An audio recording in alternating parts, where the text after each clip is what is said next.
The Analyzing Instrument, Unconscious Communication and Classical Psychoanalysis. A Historical Journey of Intersubjectivity and the Unconscious.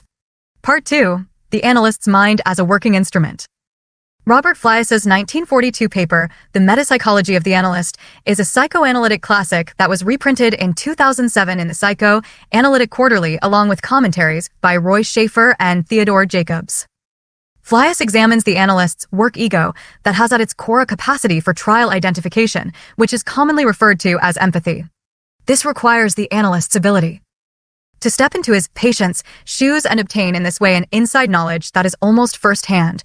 A person who uses empathy on an object introjects this object transiently and projects the introject again onto the object. 1942, page 212.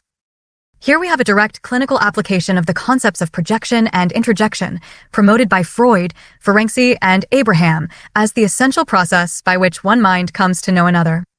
Fliess, however, goes further in his exploration of what is entailed in the analyst's trial identification by describing the psychic working metabolism of the analyst, page 215, italics added, a term he acknowledges was developed by Abraham, 1924.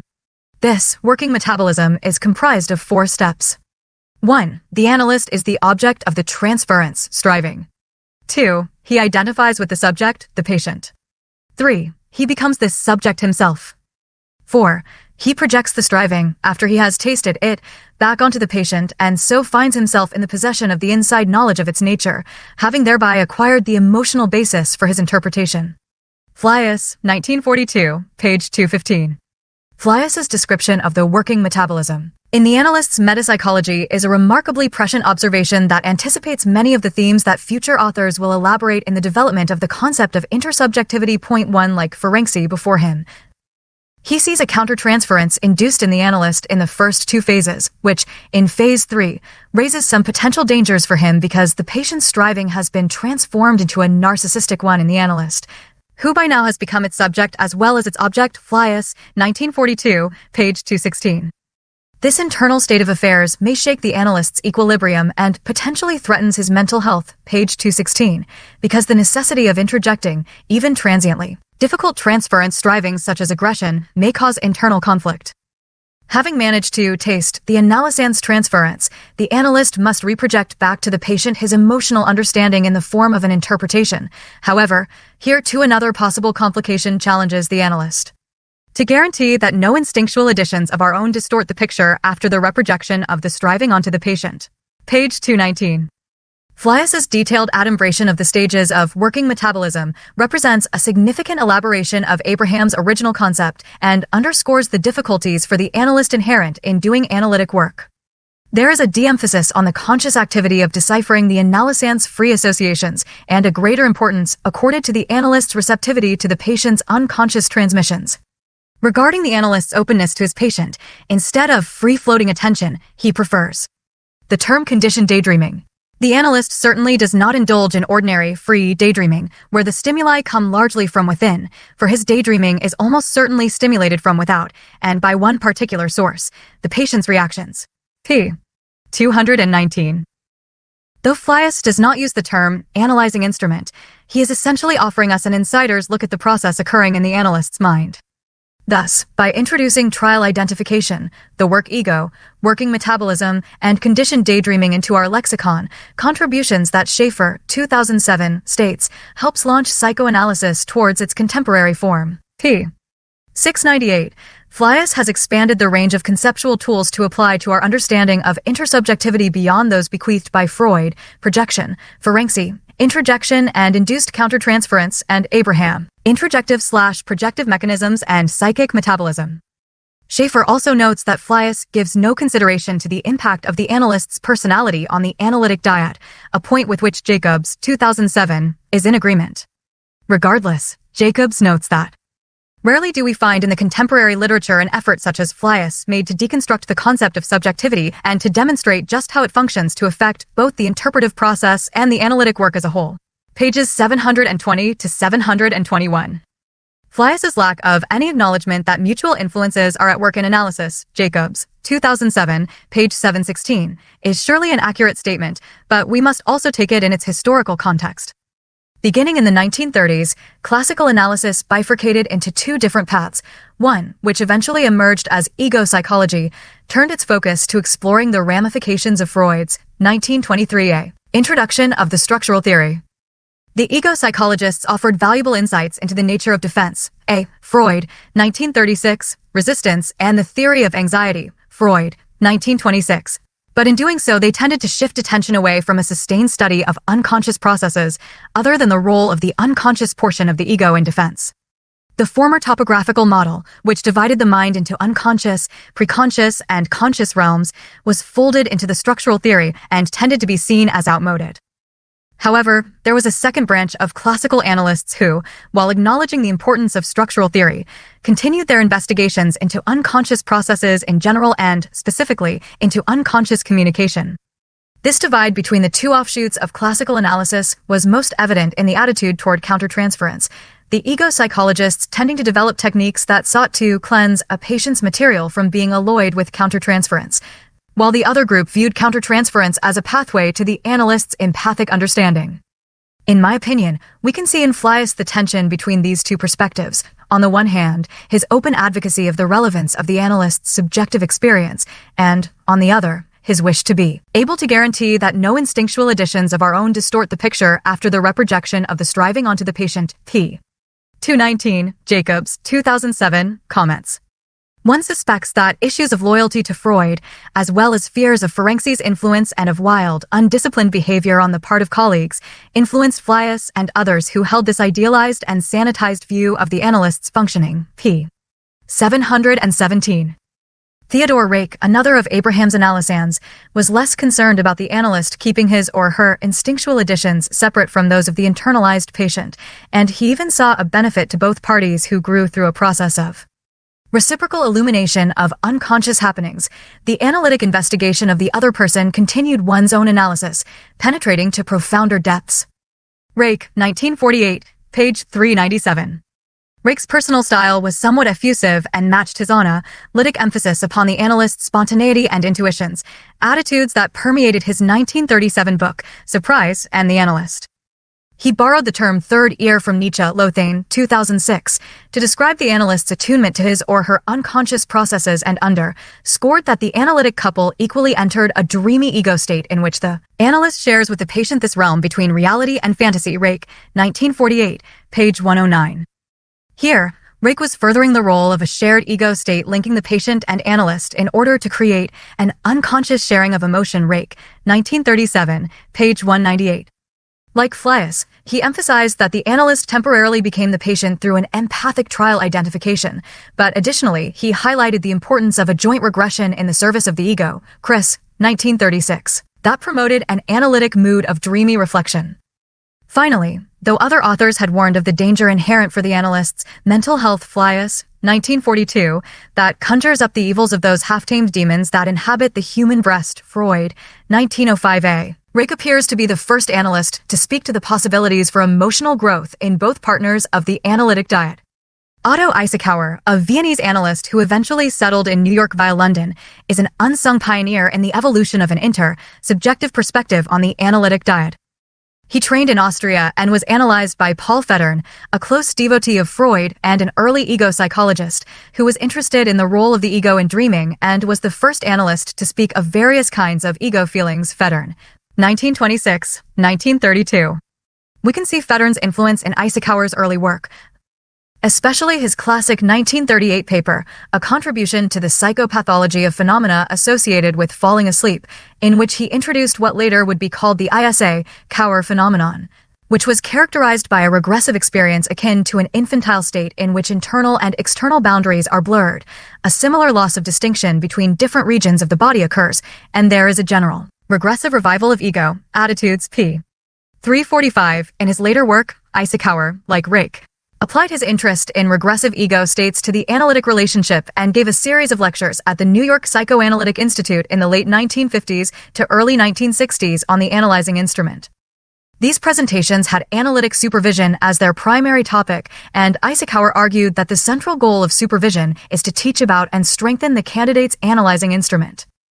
Unfortunately, Eisenhower, who was known for his perfectionism, Wyman and Rittenberg, 1992, page 173, never published the lectures because he did not feel they were quite suitable for a journal. Thus, his thoughts about the analyzing instrument remained relatively unknown except for a small circle of authors who later published papers inspired by his ideas: Balter, Lothane and Spencer, 1980, Jacobs, 1992, Lothane, 2006, Spencer, Balter and Lothane, 1992. The lectures were finally published in 1992 in the Journal of Clinical Psychoanalysis. Freud, 1912, said the analyst should use his unconscious as an instrument of the analysis, and Eisenhower, 1957, redefined the analyst ing instrument as the reciprocal working together of the analyst's evenly hovering attention with the patient's free associations. This so-called analytical instrument is the same when it works in the analysand as in the analyst, p. 189. Unlike Ferenczi's mutual analysis, Berman, 2003, Eisenhower was much more circumscribed as to the extent that the analyst revealed himself. Ideas or images that come spontaneously to the analyst's mind during the session should be taken seriously as data for understanding the patient and perhaps even presented to the patient as a means of furthering such understanding. Point 2, Spencer, Balter and Lothane, 1992, pages 248 to 249. Furthermore, probably rooted in his earlier study of dream processes, Eisenhower placed great importance on the visual images that enter the analyst's psyche while in the dreamlike and regressed ego state of listening. Though he does not use the contemporary term analytic field, Eisenhower, 1963a, does regard these visual images as arising from the interplay between the analyst's and analysand's minds. The phrase evenly hovering attention, hovering between what comes from the outside, from the patient, and what is approaching from inside, from the analyst. One could think of both ultimately coinciding within an area where visual images take part in representing a given conflict. Page 198. Eisenhower takes great pains to describe the interface between patient and analyst and unambiguously states his elaboration of Freud's original concept. In describing the analytic instrument, it is useful not to think of it as a permanently integrated, unitary system within the psychic structure of one person, the analyst. It seems more adequate to regard it, in its activated state, as being in rapport with its counterpart in the patient, or, better perhaps, to see it as a composite consisting of two complementary halves. It will be remembered that in Freud's description both halves function together as one unit in continuous communication. Eisenhower, 1963b, page 201. Eisenhower views the analyzing instrument, that composite consisting of two complementary halves, as an intimate liaison, and he waxes poetically when portraying the end of the session. The session is broken off. The patient is leaving the room. You, the analyst, are in the process of emerging out of the analytic situation, that near dreamlike state of hovering attention.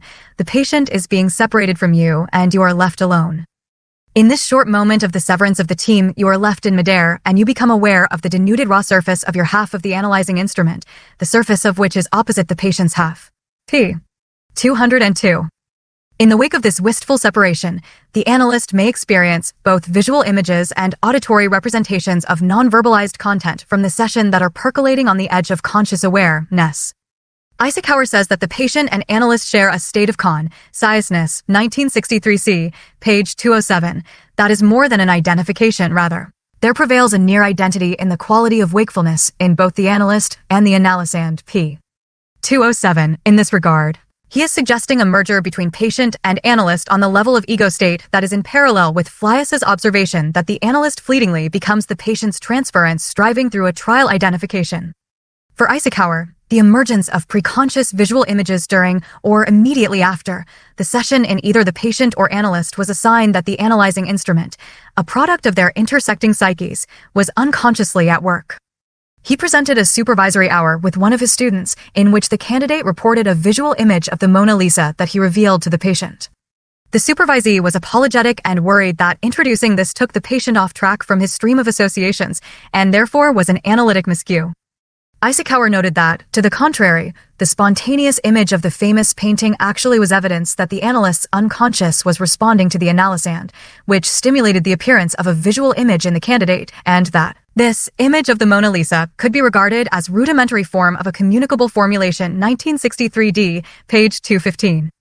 In addition, Eisenhower said that the sharing of the preconscious pictogram fostered a greater openness in the patient to previously blocked-off material. This formation image of Mona Lisa, emerging from the pre-conscious of the analyst, then had proved its usefulness. In retrospect, it made it possible for the patient to communicate something that was made to emerge within him. The tentative offering from the analyst had the effect of a shift of cathexis within the preconscious of the patient toward the visual mode of representation. p. 215. It is important to note Eisenhower's qualifying in retrospect that underscores the interplay of visual images in the analyst and analysand occurring preconsciously. That is, this process may only be grasped after the fact. Moreover, it was the analyst's revelation of his preconsciously formed visual image that made to emerge a transformation, shift of cathexis in the patient of some thing from his unconscious to be represented visually. Arlo, 1969a, 1969b, also emphasized the importance of the visual images occurring for both the analyst and the patient, attributed these to an unconscious fantasy function, 1969b, page 5, and stated that unconscious daydreaming is a constant feature of mental life. It is an ever-present accompaniment of conscious experience. What is consciously apperceived and experienced is the result of the interaction between the data of experience and unconscious fantasying as mediated by various functions of the ego. 1969b, page 23.